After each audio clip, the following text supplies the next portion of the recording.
tonight, so I'm not done, but here we go, and that's my time. Thank you. Thanks, Jeff. Your work is never done. Appreciate your efforts. Thanks. Okay, next, Mackenzie. Mackenzie will be followed by Bishop Baker and then Matt Gallagher.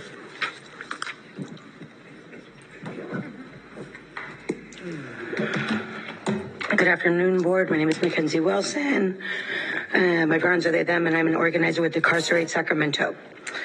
It needs to be named that the driving force for this conversation is the Emergency Shelter and Enforcement Act.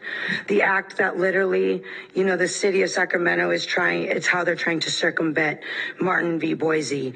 And that it was written by, and it has to be named, a bunch of rich folks, who were tired of looking at unhoused folks on the sidewalk. With no compassion, and the only solution being provided was to sweep and criminalization. Measure O is a criminalization effort to sweep and give out misdemeanors and not get sued by the previously mentioned rich folks for not doing something about it.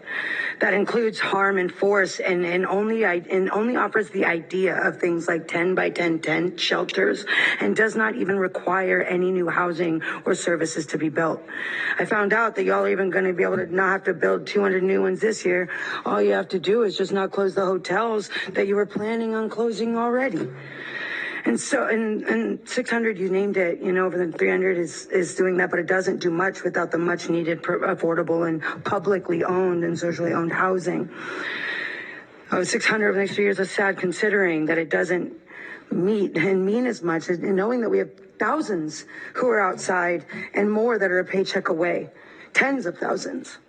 This community has wanted a regional plan to prevent homelessness. We wanted a plan and agreement, and though I appreciate our acknowledgement that it's not about not being the totality, but the lack of understanding that this is all a giant gaslight is horrifying.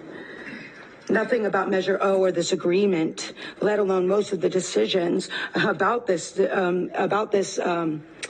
crisis is made with folks experiencing homelessness or the orgs and coalitions supporting them. After years of cries and people coming in with the solutions ignored, somehow now that the businesses and rich folks are involved, we are co-opting and talking about the coordinated system of care that the real experts have been demanding for years. Don't keep making these decisions without folks. Without folks experiencing this crisis. It's the only way to stop the harm and to do it with intention and better. If we don't, and I am cool, I'm still on time, cool. If we don't, we will get further from each other. We will get further from each other and another day in Sacramento. Moving forward, experts, meaning those with lived experience living outside right now, and those who are working closest with them, are saying, somebody please write this down. The agreement needs to include the creation of a stakeholder community oversight committee, which includes people with lived experience that will oversee unhoused services and how they operate. The city and the county need to fund an independent program that will look into grievances of homeless people and resolve them. We need to be able to hold the city and the county and providers accountable. City and county needs to be transparent about what already exists and what is actually new in this agreement. Because, for example, the city and county behavioral health teams already exist, and so does the transition to wellness centers. The agreement needs to include 24/7 respite centers that are not weather driven. The agreement needs to include metrics, not just outputs, but like all of the Mackenzie, outcomes. This is my last one, is that the county needs to expedite its affordable housing plan and not wait 6 months to report back. Great. Thank you. Thank you, Mackenzie. Okay, Bishop Baker.